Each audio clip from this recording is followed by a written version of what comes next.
وَإِنَّهُ لَتَنزِيلُ رَبِّ الْعَالَمِينَ۔ السلام علیکم ورحمۃ اللہ وبرکاتہ۔ بسم اللہ والحمد للہ والصلاة والسلام علی رسول اللہ۔ محترم ناظرین، امپاورڈ بائی دا قرآن کے 10ویں ایپیسوڈ میں آپ کو خوش آمدید کہتا ہوں۔ گزشتہ ایپیسوڈز میں رسول اللہ صلی اللہ علیہ وسلم کے شاگرد، آپ صلی اللہ علیہ وسلم کے صحابہ کی زندگیوں میں سے چند جھلکیاں آپ احباب کے گوش گزار کی تھیں کہ کس طریقے سے صحابہ کرام کا اس قرآن کے ساتھ گہرا تعلق تھا۔ آج کے اس ایپیسوڈ میں محترم ناظرین، ہم صحابہ کے شاگرد کبار تابعین میں سے تفسیر کے امام جناب حسن بصری رحمہ اللہ کا تذکرہ کریں گے۔ حسن بصری رحمہ اللہ ایک جانے مانے عالم دین، ایک عالم اور فاضل شخصیت کے حامل تھے۔ حسن بصری رحمہ اللہ کتاب اللہ اور رسول اللہ صلی اللہ علیہ وسلم کے حدیث کے عالم تھے۔ چنانچہ حسن بصری رحمہ اللہ کے بارے میں آتا ہے کہ بہت سارے صحابہ کرام سے، جن میں خصوصاً سیدنا علی رضی اللہ عنہ، سیدنا عمر، عبداللہ بن عمر رضی اللہ عنہما اور سیدنا انس بن مالک رضی اللہ عنہ سے آپ نے روایات نقل کی ہیں۔ حسن بصری رحمہ اللہ ایک ایسی شخصیت کے حامل تھے کہ آپ اللہ سے ڈرتے تھے۔ وہ اپنے تقوی اور اپنے زہد کے حوالے سے بڑے معروف تھے۔ یوں سمجھے کہ حسن بصری رحمہ اللہ تقوی اور زہد کے عملی تصویر تھے۔ گفتگو کا انداز اتنا پر اثر اور اتنا بہترین ہوتا تھا کہ لوگوں کے اوپر رقت طاری ہو جاتی تھی، لوگ ان کی گفتگو سن کر محو ہو جاتے تھے۔ حسن بصری رحمہ اللہ کی اس پرتاثیر گفتگو کے حوالے سے حضرت جعفر الباقر رحمہ اللہ کہتے ہیں کہ کلامہ یشبہ کلام الانبیاء، کہ حسن بصری رحمہ اللہ کی گفتگو وہ اتنی خوبصورت ہوتی تھی گویا کہ کسی نبی کی گفتگو ہو۔ اللہ اکبر۔ تو حسن بصری رحمہ اللہ، ان کے بارے میں بہت سارے علماء حتیٰ کہ صحابہ ان کے علم اور فضل کی گواہیاں دیتے نظر آتے ہیں۔ انس بن مالک رضی اللہ عنہ کہتے ہیں کہ سَلُوا الْحَسَنَ، تمہیں اگر دین کے بارے میں کوئی سوال پوچھنا ہے تو حسن سے پوچھو، حسن بصری سے پوچھو۔ فَإِنَّهُ قَدْ حَفِظَ وَنَسِينَ، کیونکہ انہوں نے کتاب اللہ کو اور رسول اللہ کی سنت کو زبانی یاد کر لیا ہے۔ اسی طرح سلیمان تیمی رحمہ اللہ کہتے ہیں کہ الحسن شیخ اہل البصرۃ، حسن بصری یہ بصرہ کے بہت بڑے علماء میں ان کا شمار ہوتا ہے۔ حسن بصری رحمہ اللہ کے بارے میں قتادہ رحمہ اللہ فرماتے ہیں کہ ما جالست فقیہا قط الا رأیت فضل الحسن علیہ، کہ میں بڑے بڑے فقہاء کے ساتھ بیٹھا ہوں، بڑے بڑے علماء کے ساتھ بیٹھا ہوں، لیکن جو فضیلت اللہ عز و جل نے جو مقام حسن بصری رحمہ اللہ کو عطا کیا اس پائے تک کوئی نہیں پہنچ سکا۔ ابن سعد رحمہ اللہ حسن بصری رحمہ اللہ کے بارے میں بہت جامع الفاظ استعمال کرتے ہیں۔ اب دیکھیے محترم ناظرین کہ ان کی شخصیت اور ان کا مقام، ان کا مرتبہ کیا تھا۔ ابن سعد رحمہ اللہ کہتے ہیں کہ حسن بصری بیسیکلی کانا جامعا عالما رفیعا فقیہا ثقتا مأمونا عابدا ناسکا کثیر العلم فصیحا، کہ حسن بصری رحمہ اللہ وہ بہت بڑے مرتبے پر فائز ایک بہت بڑے عالم تھے، بہت بڑے عالم تھے، بہت بلند مقام رکھتے تھے، بہت دین کی سمجھ رکھتے تھے، فقیہ تھے، دین کی گہری سمجھ رکھنے والے تھے، مستند عالم تھے، مستند راوی تھے، ضبط کے اعتبار سے، عدالت کے اعتبار سے محفوظ تھے، اور صرف علم کے اعتبار سے نہیں، عمل کے اعتبار سے کہتے ہیں کہ بہت زیادہ بعمل تھے، عبادت گزار تھے، اور اللہ نے ان کو بہت زیادہ علم دیا تھا، اور بہت فصیح اللسان تھے۔ جب گفتگو کرتے تھے ان کی تعبیر بہت اعلیٰ ہوا کرتی تھی۔ اللہ اکبر۔ تو یہ حسن بصری رحمہ اللہ کا مقام اور مرتبہ تھا۔ اگر ہم بات کریں قرآن مجید کے ساتھ ان کے تعلق کی تو محترم ناظرین، حسن بصری رحمہ اللہ قرآن مجید کے ساتھ بہت گہرا تعلق رکھنے والی شخصیت تھے۔ حسن بصری رحمہ اللہ دن رات قرآن مجید کی تلاوت کیا کرتے تھے۔ قرآن مجید کو انہوں نے اپنی زندگی کا لازمی جزو بنایا تھا، اور قرآن مجید نہ صرف ان کے علم میں، ان کی گفتگو میں شامل تھا، بلکہ قرآن مجید ان کے عمل میں بھی شامل تھا۔ جس طرح وہ ظاہری طور پر خوبصورت شخصیت کے مالک تھے، ان کا باطن بھی خشیت اللہ سے عبارت تھا۔ تو یہ حسن بصری رحمہ اللہ نصیحت کرتے ہیں اپنے شاگردوں کو، بتاتے ہیں کہ لوگو الزموا کتاب اللہ، تم اللہ کی اس کتاب کو لازم پکڑ لو، وتتبعوا ما فیہ من الامثال،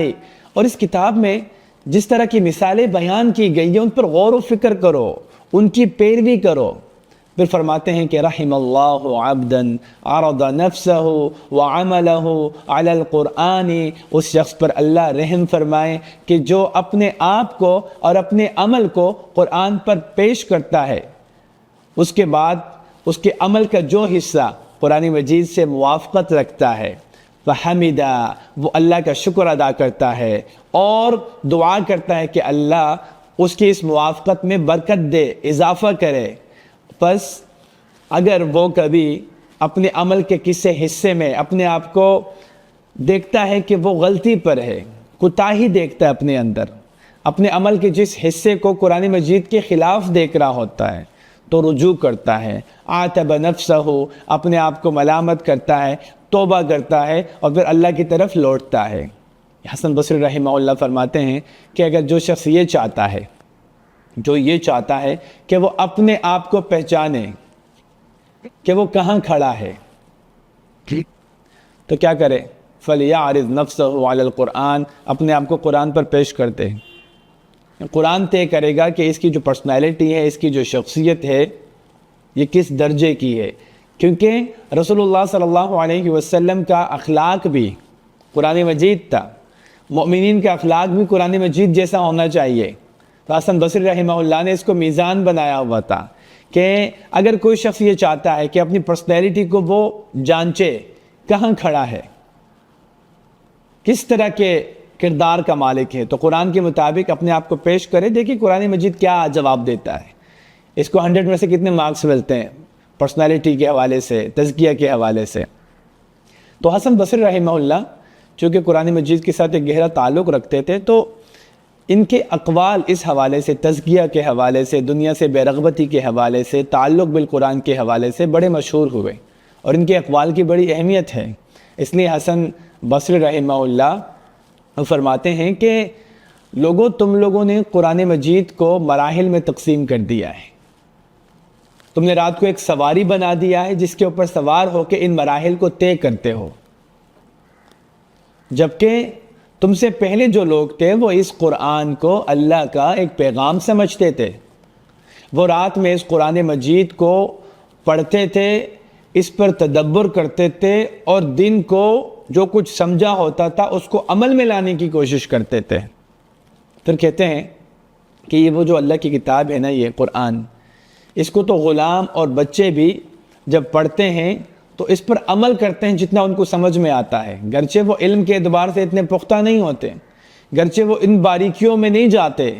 فقہ ان کی اتنی گہری نہیں ہوتی، تدبر اتنا گہرا نہیں کر پاتے، لیکن جتنا قرآن ان کو سمجھ میں آتا ہے وہ عمل کرتے ہیں۔ تو تمہیں کیا ہو گیا کہ تم قرآن مجید کو سمجھتے بھی ہو، اس کے باوجود قرآن مجید کے مطابق تمہارا اخلاق نہیں ہے، قرآن مجید کے مطابق تمہارا کردار نہیں ہے۔ بلکہ حسن بصری رحمہ اللہ وہ اپنے دور کے کچھ قراء کے بارے میں بتاتے ہیں کہ ان میں سے کوئی شخص یہ کہتا ہے کہ میں نے قرآن مجید کو مکمل پڑھ لیا ہے، ایک حرف بھی نہیں چھوڑا میں نے۔ پھر کہتے ہیں کہ قرآن مجید کو کیسے پڑھا، نہ ان کا اخلاق قرآن جیسا،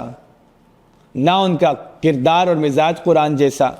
در حقیقت یہ لوگ جو قرآن مجید کو محض پڑھتے ہیں، اپنی زندگیوں پر لاگو نہیں کرتے، در حقیقت انہوں نے قرآن مجید کا ایک حرف بھی نہیں پڑھا بلکہ پورا قرآن چھوڑ دیا ہے۔ حسن بصری رحمہ اللہ فرماتے ہیں کہ کچھ قراء ایسے بھی ہیں جن کا یہ دعویٰ ہے کہ ہم ایک ہی سانس میں پوری کی پوری سورت پڑھ سکتے ہیں، یہ ہمارا کمال ہے۔ تو حسن بصری رحمہ اللہ فرماتے ہیں کہ تم سے پہلے جو لوگ تھے وہ تو اس طرح نہیں کرتے تھے، تو جو لوگ قرآن مجید کو پوری خوبصورتی کے ساتھ، زیر زبر پیش کے ساتھ، تجویدی قواعد کے ساتھ پڑھنے میں تو مہارت رکھتے ہیں لیکن اس پر عمل نہیں کرتے، تو حسن بصری رحمہ اللہ فرماتے ہیں کہ نہ تو یہ عالم ہے، نہ فقیہ ہے، نہ حکیم ہے، نہ پرہیزگار ہیں۔ یہ اس طرح کے لوگ اللہ کے رسول صلی اللہ علیہ وسلم کے دور میں تو نہیں ہوا کرتے تھے۔ پھر بد دعا دیتے ہیں کہ اللہ تعالیٰ ایسے لوگوں کو ختم کر دے، ان میں اضافہ نہ کرے، ایسے لوگوں کو اللہ نہ بڑھائے آگے۔ حسن بصری رحمہ اللہ فرماتے ہیں کہ لوگوں کا قرآن کے ساتھ 3 طرح کا تعلق ہے۔ ان میں سے ایک طبقہ تو وہ ہے جو قرآن مجید کو سامان کی طرح استعمال کرتا ہے، سامان تجارت کی طرح۔ یہ بڑے سخت الفاظ ہیں حسن بصری رحمہ اللہ کے، سامان تجارت کی طرح استعمال کرتا ہے، اس کو ایک شہر سے دوسرے شہر لے کے جاتا ہے، اس کے ذریعے پیسے کماتا ہے۔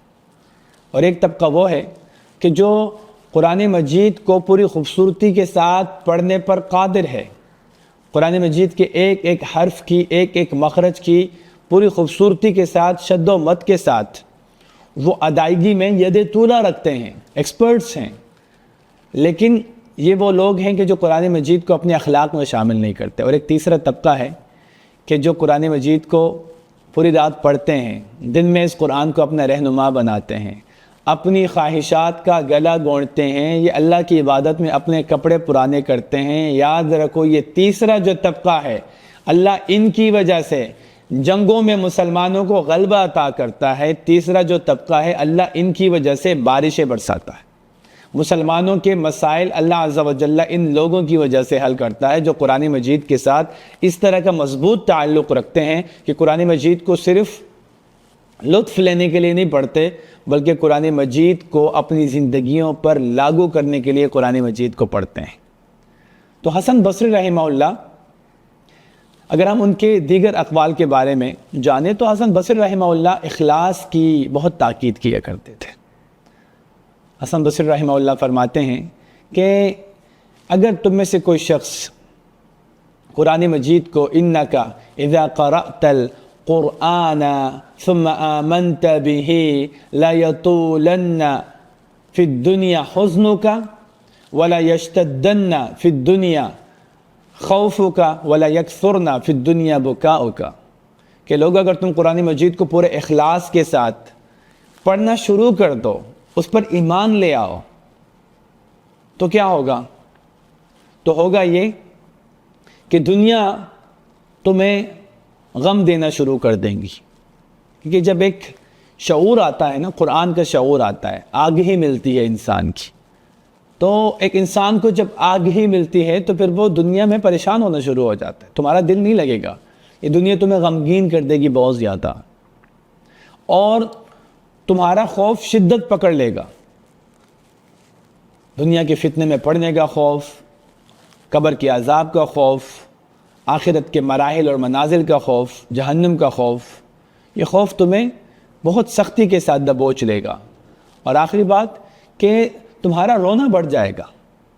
اگر تم قرآن مجید کو کما حق پڑھنا شروع کر دو، سمجھنا شروع کر دو اور اس کو اپنے عمل میں لانا شروع کر دو، تو تمہارا رونا، تمہاری گریہ زاری، تمہارے آنسو یہ تھمنے میں نہیں آئیں گی۔ اس لیے حسن بصری رحمہ اللہ کہا کرتے تھے کہ وہ دور تھا اللہ کے رسول صلی اللہ علیہ وسلم کے صحابہ کا، ان بڑے بڑے قداور شخصیات کا، کہ ان میں سے کوئی شخص اگر پورا قرآن زبانی یاد کر لیتا تو کسی کو کانوں کان خبر نہیں ہوتی تھی، یا ان کے اخلاص کی انتہا ہوتی تھی۔ کوئی اگر فقیہ ہوتا تھا، فقہ میں آگے بڑھ جاتا تھا، قرآن مجید کو سمجھنا شروع کرتا تھا، تو کسی کو پتہ نہیں چلتا تھا، اتنی خاموشی کے ساتھ وہ قرآن کا علم اپنے اندر اتارتا تھا۔ اور ان میں سے کوئی شخص ایسے ہوتا تھا پوری رات قیام اللیل کیا کرتا تھا، ان کے گھر پر مہمان آئے ہوتے تھے، مہمانوں کو پتہ تک نہیں چلتا تھا، اور اس شخص نے پوری رات اللہ کی عبادت میں گزاری ہوتی تھی۔ تو حسن بصری رحمہ اللہ کہتے ہیں کہ لوگوں، تم اللہ سے دعائیں پوری عاجزی کے ساتھ، اخلاص کے ساتھ مانگو، پوشیدہ دعائیں مانگو، کسی کو پتہ نہ چلنے دو۔ اور کہتے ہیں کہ اللہ عز و جل ایسے لوگوں کی تعریف کرتا ہے۔ اللہ عز و جل نے حکم دیا ہے، ادعوا ربکم تضرعا وخفیہ، تم اپنے رب سے دعا مانگو تضرع کے ساتھ، عاجزی کے ساتھ اور پوشیدہ۔ اور اللہ عز و جل نے حضرت زکریا کی تعریف کی کہ اذ نادى ربه نداء خفیہ، حضرت زکریا نے اللہ تعالیٰ سے دعا مانگی اور خفیہ طور پر مانگی۔ تو اس اخلاص کے حوالے سے حسن بصری رحمہ اللہ ہمیں سمجھا رہے ہیں، تاکید کر رہے ہیں، نصیحت کر رہے ہیں کہ اس اخلاص کو لازم پکڑو۔ تو حسن بصری رحمہ اللہ وہ کہتے ہیں کہ ان الرجل لا يجلس المجلس، کہ ایک آدمی ایک مجلس میں بیٹھ جاتا تھا جس میں اللہ کا ذکر ہوتا تھا، قرآن کا ذکر ہوتا تھا، قرآن کی تلاوت ہوتی تھی، قرآن مجید کو سمجھنے کی یہ مجلس ہوا کرتی تھی اور وہ عبرت لے رہا ہوتا تھا. جب وہ عبرت لے رہا ہوتا تھا تو وہ اس کی آنکھوں میں آنسو آ رہے ہوتے تھے, تو وہ اپنے آپ کو روکتا تھا کہ وہ کہیں لوگوں کے سامنے رو نہ جائے اور لوگ اس کو روتا ہوا دیکھ نہ لیں. تو وہ بیٹھا رہتا تھا اس مجلس میں اور اپنے رونے کو کنٹرول کرنے کی کوشش کرتا تھا کہ جب اس کا ضبط چھوٹ جاتا تھا, اس کا کنٹرول وہ کھو جاتا تھا کہ اب وہ روئے گا تو کنٹرول نہیں کر پائے گا, برداشت نہیں کر پائے گا, تو وہ اس مجلس سے اٹھ کر چلا جایا کرتا تھا. تو یہ ایک اخلاص کی انتہا ہے جو اس دور کے لوگوں میں تھی اور جس کی نشاندہی حسن بصری رحمہ اللہ کرتے ہیں. چونکہ حسن بصری رحمہ اللہ محترم ناظرین قرآن مجید کے بڑے مفسرین میں سے تھے, تو قرآن مجید کی آیات کے حوالے سے ان کی تفسیری اقوال یہ بڑی اہمیت کے حامل اقوال ہیں. حسن بصری رحمہ اللہ قرآن مجید کی آیت ہے کہ لا اقسم بیوم القیامت ولا اقسم بالنفس اللوامہ, قیامت کے دن کی قسم, نفس لوامہ کی ملامت کرنے والے نفس کی قسم. یہ سورۃ القیامہ کی ابتدائی آیتیں ہیں. اس کے بارے میں فرماتے ہیں کہ جو مومن ہوتا ہے نا وہ ہمیشہ اپنے آپ کو ملامت کرتا ہے کہ میں نے یہ بات کی تو کیوں کی, میں نے یہ چیز کھائی تو کیوں کھائی, میں نے یہ قدم اٹھایا تو کیوں اٹھایا. ہمیشہ اپنا محاسبہ کرتا ہے, اپنے آپ کو ملامت کر رہا ہوتا ہے. جبکہ ایک منافق ہوتا ہے وہ دلیر ہوتا ہے, وہ نڈر ہوتا ہے, اس کو کسی چیز کی پرواہ نہیں ہوتی, وہ بے پرواہ ہوتا ہے.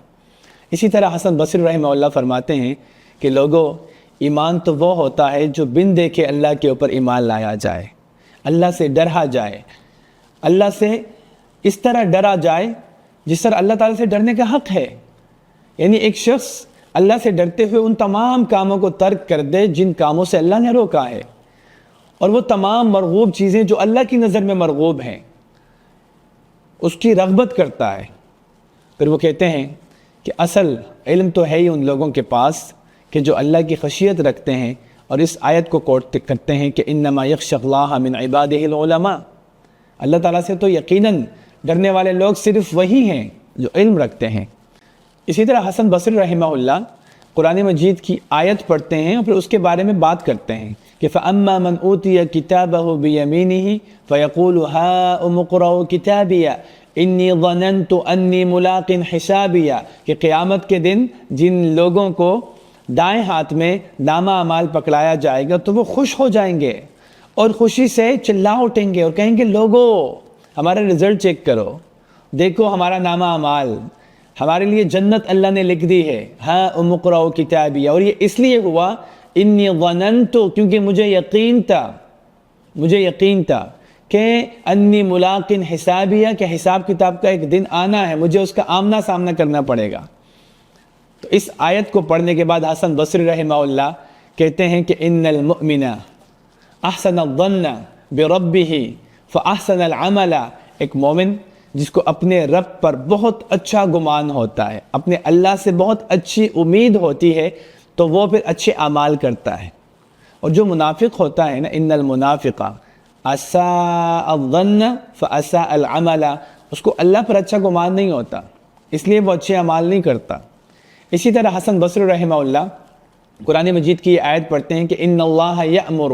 بالعدل والاحسان وایتاء ذی القربى وینہی عن الفحشاء والمنکر والبغی یعظکم لعلکم تذکرون. یہ آیت پڑھنے کے بعد کہتے ہیں کہ اللہ عز و جل نے اس ایک آیت میں سارا کا سارا خیر جمع کر دیا ہے, اور اس ایک آیت میں اللہ عز و جل نے سارا کا سارا شر جمع کر دیا ہے. یعنی اس ایک آیت میں اللہ عز و جل نے عدل کا ذکر کیا, احسان کا ذکر کیا کہ دنیا میں جتنے بھی خیر کی چیزیں ہیں وہ اس کے انڈر آئیں گی, یا تو وہ عدل کے مطابق ہوں گی یا وہ احسان کے مطابق ہوں گی. اور شر سے کیا مراد ہے کہ اللہ عز و جل نے فحشاء کا, منکر کا, بغی کا ذکر کر دیا ہے, تو دنیا میں جتنی بھی برائیاں غلط چیزیں ہیں وہ ان کے انڈر آتی ہیں. تو اب تم تلقین کرتے ہیں کہ اب تم اس خیر کو پکڑو اور اس شر سے بچو. اسی طرح حسن بصری رحمہ اللہ قرآن مجید کی آیت کیا ایھا الناس ان وعد اللہ حق فلا تغرنکم الحیات الدنیا ولا یغرنکم باللہ الغرور. دنیا کے معاملے میں دھوکے میں مت آؤ, اللہ کا وعدہ سچا ہے, تو اللہ کے مقابلے میں دنیا تمہیں دھوکے میں نہ ڈال دے. قرآن مجید کی آیت ہے. کہتے ہیں کہ لوگوں یہ دنیا بہت خوبصورت ہے, اگر تم اس دنیا کا ایک دروازہ اپنے لیے کھولتے ہو, یہ دنیا اپنے 10 دروازے تمہارے لیے کھول دے گی اور تم پھنس جاؤ گے, اور پھر قیامت برپا ہو جائے گی، تمہیں موت آئے گی، پھر تمہارے پاس بچنے کا کوئی رستہ نہیں ہوگا۔ تو یہ حسن بصری رحمہ اللہ کی زندگی ہے، یہ ان کا قرآن کے ساتھ گہرا تعلق تھا، یہ ان کا تفسیر کے ساتھ، فقہ کے ساتھ، حدیث کے ساتھ، قرآن مجید کو تدبر قرآن مجید کے اوپر کرنے کے بعد جو ایک ان کی انڈرسٹینڈنگ تھی، بہت ہی کمپریہنسو انڈرسٹینڈنگ قرآن مجید کی جو اللہ عز و جل نے ان کو عطا کی تھی۔ تو محترم ناظرین، حسن بصری رحمہ اللہ کی سیرت کی اس خوبصورت تذکرے سے چند اہم باتیں جو ہمیں سیکھنے کو ملتی ہیں، ان میں سے پہلی بات تو یہ ہے کہ ہماری زندگی میں کچھ اعمال ایسے ہونے چاہیے کہ جو ہمیں پتہ ہو یا ہمارے اللہ کو پتہ ہو اور کسی کو نہ پتہ ہو، وہ ایک راز ہو جو میرے اور اللہ کے درمیان ہو۔ دوسری بات جو ہمیں سیکھنے کو ملتی ہے کہ قرآن مجید کی تلاوت ضروری ہے، لیکن اس سے بھی زیادہ ضروری ہے کہ پھر قرآن مجید کے مطابق اپنا کردار، اپنا اخلاق بنایا جائے۔ اور تیسری اہم بات جو ہمیں سیکھنے کو ملتی ہے وہ یہ ہے کہ اللہ عز و جل سے امید رکھنا، اچھا گمان رکھنا، اور اس کا تقاضا یہ ہے، اس اچھے گمان کا اظہار اچھے عمل سے ہوتا ہے کہ ہم پھر اچھا عمل کرنے کی کوشش کریں۔ اور آخری بات کہ آخرت کو دنیا پر ترجیح دیں اور اس دنیا کی رنگینیوں میں کھو کر ہم اپنی اصلی کامیابی، آخرت کی کامیابی کو کہیں مس نہ کر جائیں۔ تو اسی کے ساتھ ہی محترم ناظرین، ہم اپنے آج کے ایپیسوڈ کا اختتام کرتے ہیں۔ آپ سے ملاقات ہوگی اگلے ایپیسوڈ میں، تب تک کے لیے اجازت دیجیے۔ سبحانک اللہم و بحمدک، نشہد ان لا الہ الا انت، نستغفرک و نتوب الیک۔ جزاکم اللہ خیرا۔ السلام علیکم ورحمۃ اللہ وبرکاتہ۔